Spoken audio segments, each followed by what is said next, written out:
Well, typical of every year here in the Medicare world, as we approach 2026 or the new year, there are some changes that need to take place. Or for some of you, you're new to Medicare and you're wondering which Medicare supplement plan might be best for 2026. Well, in this video, I'm going to be explaining why Medicare Plan N for 2026 could be your best option to not just save money, but also have great coverage.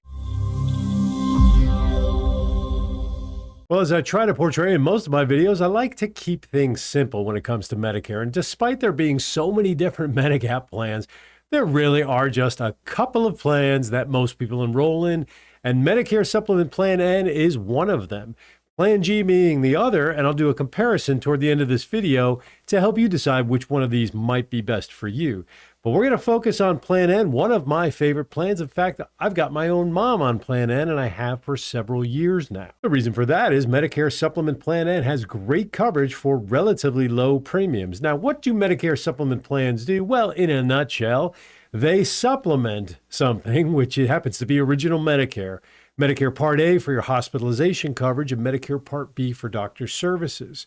Medicare Supplement Plan N or any of the supplement plans come in and help pay expenses, or what are called gaps, in Part A and Part B that Original Medicare doesn't cover and you're required to. So people will often call us up to talk to myself or Diana and get help with their plans and say, well, tell me what Plan N covers. It's actually easier to tell you what it doesn't cover because it really does cover so much. Prior to Medicare paying 80% of your medical bills, Medicare Part B specifically, a deductible needs to be met. That is the annual Medicare Part B deductible. Now in 2025, that deductible amount is $257. It's paid once per calendar year. After that's met, Medicare will come in and pay 80% of your medical bills. You are responsible for the remaining 20%. Or in this case, Medicare Plan N would be because it comes in and pays that additional 20%. With Plan N, however, there are a few other out-of-pocket costs that you could run into, not like Plan G, which I'll get to in just a bit. On Plan N, once you meet that Part B deductible, Medicare will come in, pay 80% of your bills. Plan N will pay the remaining 20%. However, if you visit the doctor any other time throughout the year after you meet that deductible, you could have up to a $20 copay per doctor's visit. Now, it could be less, could be zero copay, just depends on how they code the visit, but it will never be more than $20 per doctor's visit. Another out-of-pocket expense you could get on Plan N or be responsible for is if you visit the emergency room and you're not admitted. There'll be a $50 copay. Now, why do you think they do this? Well, it's to help steer people away from going to the emergency room for smaller things.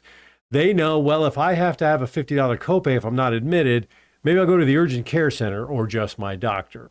So that's one other thing. And then lastly, Medicare Supplement Plan N does not pay what are called Medicare Part B excess charges. These are very rare. It only happens in the event that your doctor does not take the assigned rates from Medicare.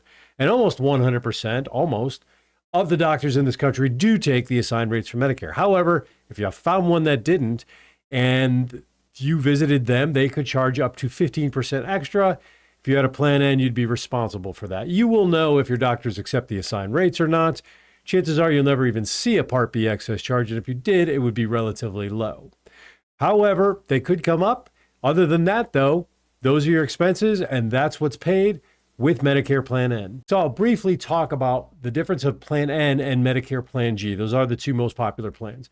And the reason is you should know, maybe Plan G will work a little better for you, or Plan N fits the bill. With Plan G, you still pay that annual Medicare Part B deductible. Once that's met with Plan G, however, there are no copays, there are no $50 emergency room copay or any Part B excess charges. Everything is paid 100% on a Medicare Plan G once you pay that deductible. So for the rest of the calendar year, you will never see a medical expense on any Medicare-approved expenses.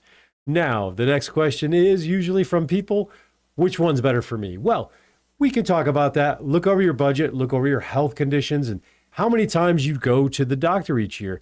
With Medicare Plan N premiums, that can be less than up to about $30 a month than Plan G. That would take quite a few doctor's visits. So you might actually save good money by enrolling in a Medicare Supplement Plan N. Now, we can help you figure that out. As always, we're here to answer your questions.